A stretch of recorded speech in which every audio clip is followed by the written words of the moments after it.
Good morning student, विस्तार में आपका स्वागत है। जैसा कि हम पढ़ रहे थे सेट थ्योरी, जिसमें अपन ने पढ़ ली थी, पूरी एक्सरसाइज पढ़ ली थी और साथ ही साथ अपने मिसलनियस जो एक्सरसाइज है उसके एग्जांपल भी कर लिए थे। तो आज अपनी एक मिसलनियस एक्सरसाइज करेंगे चैप्टर फर्स्ट की, जिसमें फर्स्ट क्वेश्चन अपना क्या है, देखो दे रखा है, decide among the following sets which set are subset of one and another. कि जो सेट दे रखा है उसमें से अपन को डिसाइड करना है कि कौन सा सेट एक दूसरे का सबसेट है।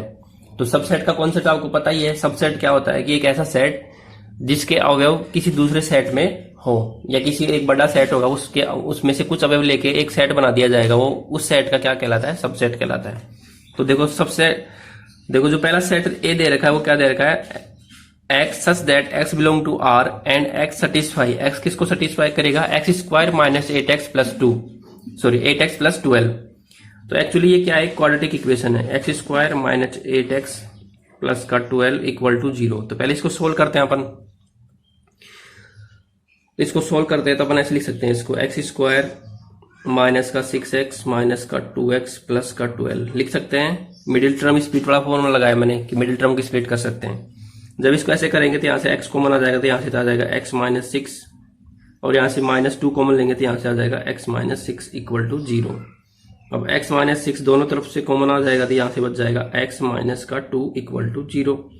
तो इसको अगर सोल्व करते तो एक बार तो x माइनस 6 इक्वल टू 0 और x माइनस 2 इक्वल टू 0। ये आप क्वाड्रेटिक इक्वेशन में अच्छे से पढ़ चुके हैं।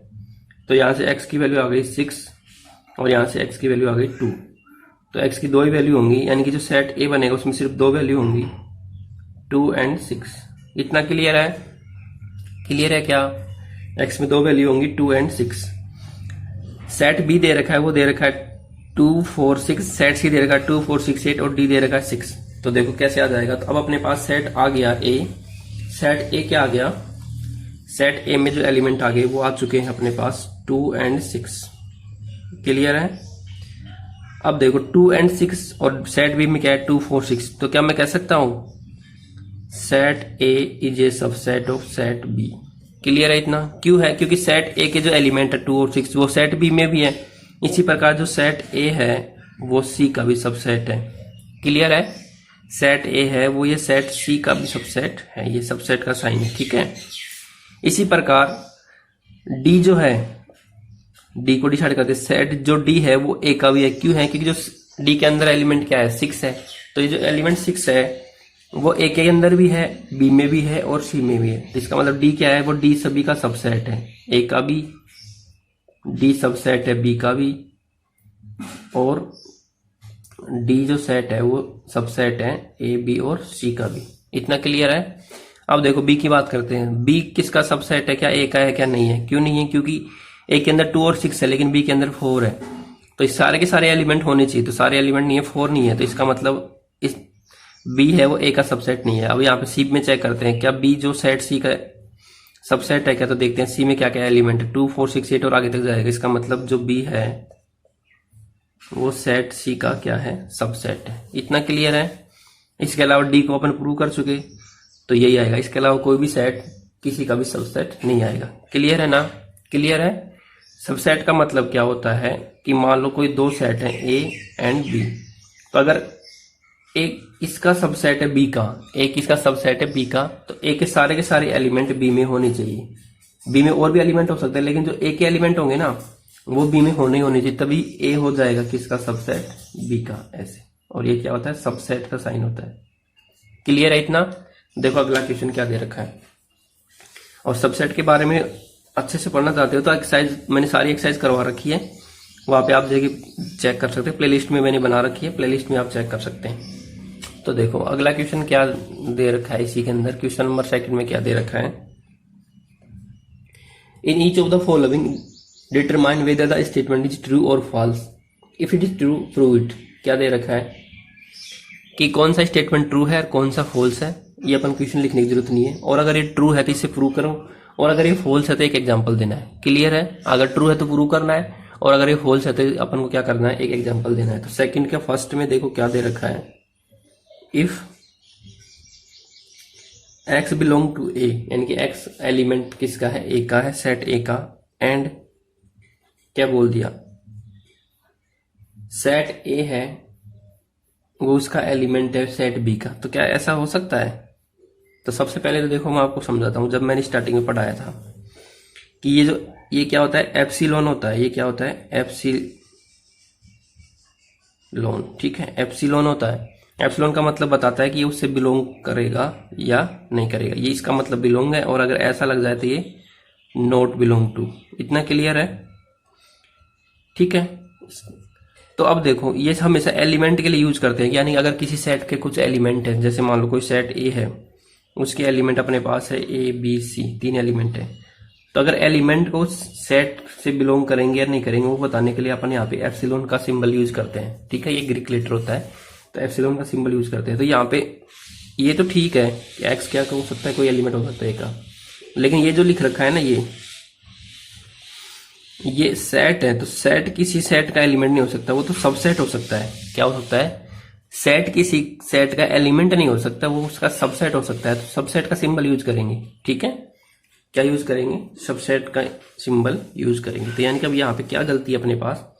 तो स्टेटमेंट तो क्या आ जाएगा? फॉल्स। और क्या आएगा यहाँ पे? ए इज होना चाहिए, सबसेट होना चाहिए बी का, तब हो जाएगा ऐसा। तब हो जाएगा एक्स किससे भी बिलोंग करेगा? बी से, तब ट्रू हो जाएगा। एग्जाम्पल के लिए बोला इसने, अगर फॉल्स है तो एग्जाम्पल दो, तो कुछ भी लिख लो। कोई सेट ए है तो ए में 1 2 3। ठीक है, सेट बी है, उसमें क्या आ जाएंगे? 1 2 3 4 5 6। ठीक है, तो यहाँ पे ये तीनों 1 कह दो, 2 कह दो, या ये सब के सब बिलोंग करेंगे सेट ए से। ठीक है, साथ ही साथ क्या होगा? ए इज ए सबसेट है बी का। ठीक है, सबसेट है, A is not belong to B, ऐसा नहीं आएगा। ठीक है, क्लियर है? ऐसा होगा जाएगा तो फिर अपन कह सकते हैं कि एक्स बिलोंग टू बी, यानी कि 1 2 एंड 3 तीनों किससे बिलोंग करेंगे? बी से। क्लियर है? इतना क्लियर है ना? क्या गलती थी कि वहां पे उसने एलिमेंट बता रखा था सेट ए को बी का, लेकिन वो एलिमेंट नहीं आएगा, वो क्या आएगा? उसका सबसेट आएगा। तो ये आ जाएगा अपने पास फॉल्स। इसी का सेकंड देखो, if A is a subset of B. A क्या है? बी का सबसेट है। And B belong to C, set C, then अब देखो यहाँ पे भी क्या गलती है? ए बिलोंग करना चाहिए सी से, ये तो बिल्कुल ही गलत बात हो गई।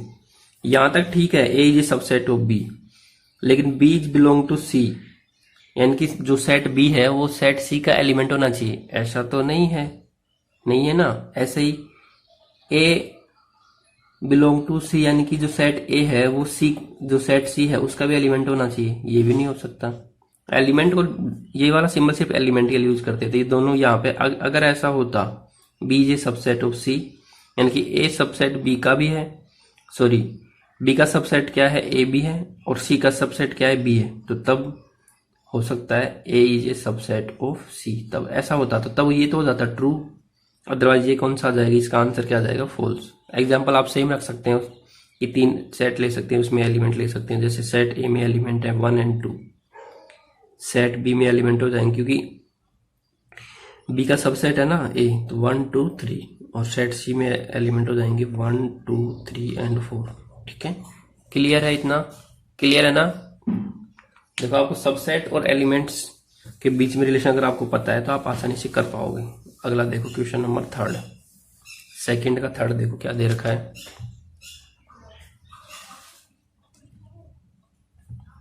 सेकंड का 3, if A is subset of B and B is subset of C, then अब ये सही है, A is subset of C, ये सही है, तो ये क्या आ जाएगा? ट्रू आ जाएगा। और उसने क्या बोला है? प्रूव करो। प्रूव करने का मतलब क्या है? एग्जाम्पल लेके प्रूव कर सकते हो, अदरवाइज आप ऐसे भी कह सकते हो कि X belong to A, let X belong to A, and since मतलब दे रखा है, क्या दे रखा है? A is a subset of B, then X belong to B, B से भी बिलोंग करेगा सिमिलरली। साथ ही साथ क्या दे रखा है? अब आगे और दे दिया उसने, since B is a subset of C, तो हैंस जो एक्स है वो बिलोंग करेगा किससे, सी से भी। तो जब एक्स सी में भी है, अब इसका उल्टा आएंगे, जब एक्स सी में भी है, ठीक है, एक्स किस में है, सी में भी है, और एक्स बिलोंग टू किससे कर रहा है, बी से भी, और एक्स बिलोंग किससे कर रहा है, ए से भी, तो कह सकते हैं ना A is a subset of B, B is a subset of C, तो हैंस यहाँ पे हो जाएगा A is a subset of C. Clear है? ऐसे नहीं करना चाहो तो आप एग्जाम्पल लेके कर सकते हो। ए में कोई भी एलिमेंट मान लो 1, बी में कोई भी एलिमेंट मान लो 1 एंड 2, और सी में कोई भी एलिमेंट है 1 2 एंड 3। अब देखो यहाँ से क्लियरली पता लग रहा है A is a subset of B and B is a subset of C. अगर ऐसा है तो फिर A is a subset of C होगा, A is a subset of C. Clear है? देखो अगला question number 4।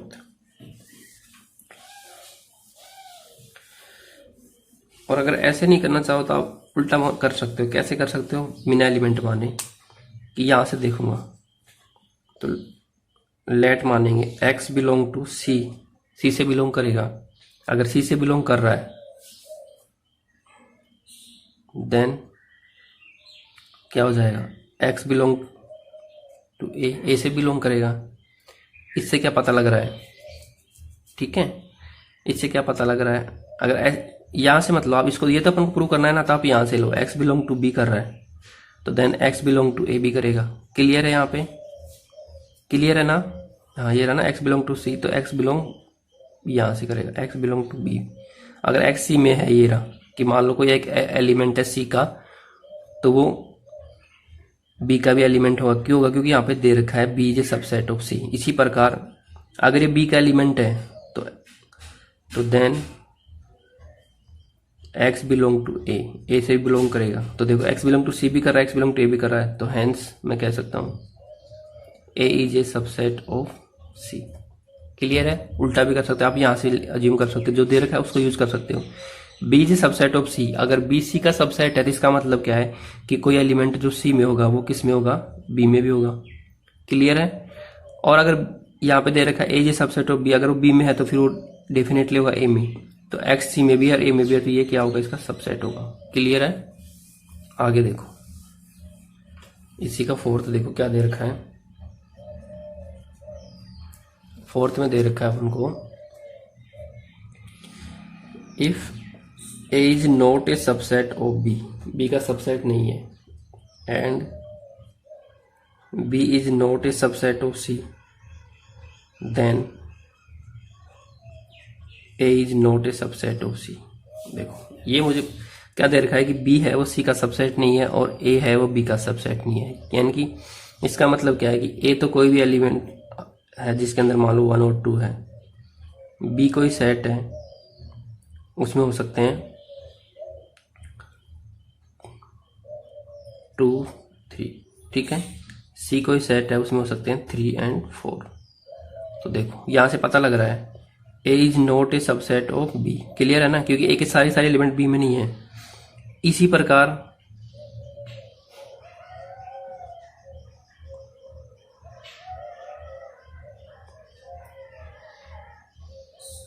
One and to हो सकता है, ठीक है, 1 और 2 हो सकता है इसमें। इसी प्रकार b is not a subset of c, b c का सबसेट भी नहीं है। लेकिन देखो यहाँ पे ये दोनों हो सकते हैं 1 2 एंड 4, ठीक है। तीसरा क्या है, B is not A, B C का सबसेट नहीं है, लेकिन जो ए है वो यहाँ से पता लग रहा है वो बी सी का सबसेट हो सकता है। तो ये वाला स्टेटमेंट ये जरूरी नहीं है, अगर ऐसा है तो ये जरूरी नहीं है, ऐसा है तो ये जरूरी नहीं है, तो ये स्टेटमेंट अपने पास आ जाएगा फॉल्स। और ये इसका एग्जाम्पल है, ये इसका क्या है, एग्जाम्पल। समझ गए? ए में रख लो 1 और 2, बी में रख लो 2 3। तो देखो यहाँ से पता लग रहा है कि ए बी का सबसेट नहीं है और यहाँ से बी सी का सबसेट नहीं है, लेकिन ए सी का सबसेट हो सकता है, ऐसा कॉम्बिनेशन बन सकता है। क्लियर है? इतना समझ में आ गया? इसी का फिफ्थ देखो, तो फोर्थ वाला फॉल्स आ जाएगा और उसका एग्जांपल मैंने करवा दिया है। इसी का फिफ्थ देखो, if x belong to a then ये एंड है, एक एलिमेंट क्या है, एक्स है, और ए क्या है, सबसेट नहीं है बी का, ठीक है, नहीं है तो नहीं है, तो तब बताओ then x belong to B करेगा क्या, ये पूछा है कि कोई भी एलिमेंट ए में है और ए है वो बी का सबसेट नहीं है, तो जब A is not a subset of B then X is not in B, X B में नहीं होना चाहिए, लेकिन यहाँ तो इसने कहा कि होगा, तो ये जब ए बी का सबसेट ही नहीं है, सबसेट का मतलब समझिए ए बी के यानी कि ए की जो सारे के सारे एलिमेंट वो बी में है ही नहीं, तो फिर वो कैसे हो सकता है ये, तो ये क्या आ जाएगा, फॉल्स। आप इसका एग्जांपल लिख सकते हो, ए में लिख दो आप ए एंड बी, बी में लिख दो आप बी सी डी, ठीक है। तो ये क्या कहा है इसने, इसका सबसेट नहीं होना चाहिए था, यहाँ पे सबसेट नहीं है, क्लियर है। तो यहाँ पे क्या ये जो एक्स जो एलिमेंट है, ए के एलिमेंट क्या बी में है क्या, नहीं है, तो ये भी क्या आ जाएगा अपने पास, फॉल्स आ जाएगा। समझ में आ गया। अब लास्ट वाला क्वेश्चन बच गया, क्वेश्चन नंबर 6। तो देखो यहाँ पे समझ लो, क्वेश्चन नंबर 6 में क्या दे रखा है, देखो अपन यहाँ पे लिख लेते हैं। क्वेश्चन नंबर 6 है, क्वेश्चन नंबर 6 में देखो क्या दे रखा है यहाँ पे,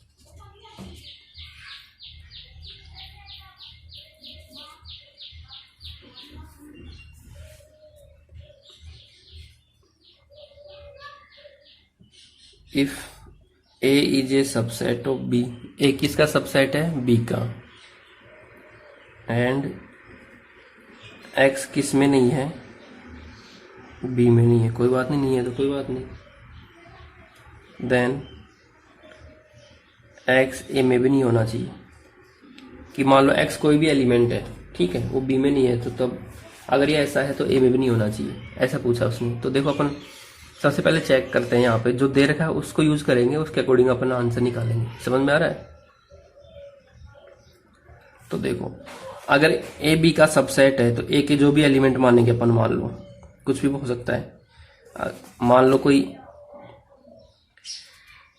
वाई एलिमेंट है, ठीक है, वाई किससे बिलोंग करेगा, ए से, तो तब वाई किस में भी होगा, बी में भी होगा। क्यों होगा, क्योंकि ए जो है वो क्या है, सबसेट है बी का, तो अगर वाई ए में है तो वाई बी में तो डेफिनेटली होगा। इतना क्लियर है। अब इसने क्या कहा है कि जब एक्स बी में है ही नहीं, एक्स अगर बी में नहीं है तो एक्स ए में तो डेफिनेटली नहीं होगा। क्यों नहीं होगा, क्योंकि देखो ए है ना वो बी का सबसेट है, यानी कि जो ए है वो बी से ही तो निकला है। ए किससे निकला है, बी से निकला है, ए बी से निकला है। जब ए बी से निकला है तो जो एलिमेंट बी में नहीं है वो तो डेफिनेटली ए में नहीं होंगे, तो ये क्या आ जाएगा अपना, ट्रू आ जाएगा। क्या आ जाएगा, ट्रू, डेफिनेटली। क्लियर है, समझ में आ गया। क्या कहा मैंने, प्रूव करना है, प्रूव करने के लिए क्या कहेंगे कि if x does not belong to B then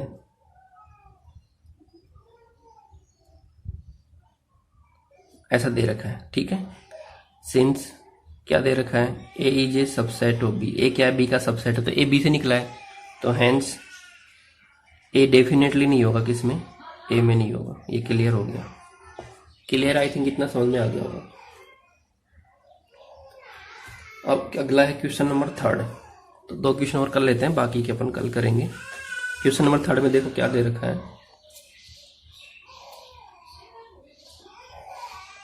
3 में दे रखा है A B C are be the set such that, A और बी 3 सेट है जिसमें इस प्रकार दे रखा है, A union B equal to दे रखा है A union C, and A intersection B दे रखा है A intersection C. Then so that, show करना है बी इक्वल टू सी, ये प्रूव करना है अपन को, ठीक है। सो दैट का मतलब प्रूव करना है।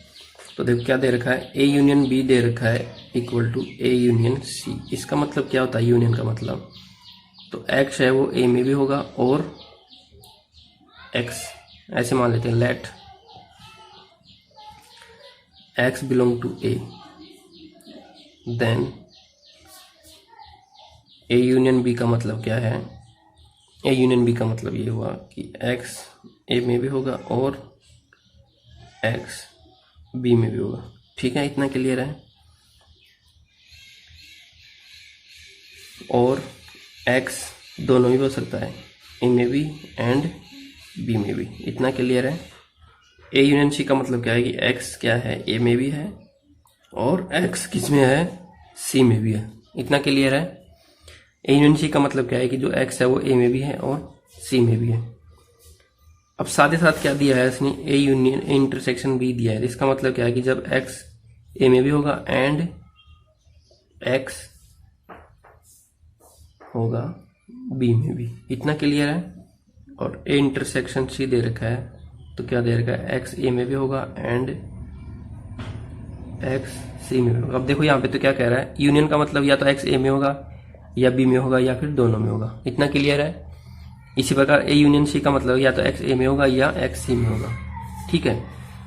और साथ ही साथ क्या कहे कि ये भी आपस में इक्वल है, तो या x या तो ए में होगा तथा बी में भी होगा, ए में भी होगा एंड बी में भी होगा। इसी प्रकार ए में भी होगा और सी में भी होगा। तो इसे क्लियर पता लग रहा है कि x ऑफ बी में भी है और सी में भी है। और यहाँ पे क्या करें, या तो ए में होगा या बी में होगा, या ए में होगा या सी में होगा। इसका मतलब क्लियरली पता लग गया कि a equal to A and B equal to C होगा। क्यों होगा, क्योंकि सेम सेट होगा ना।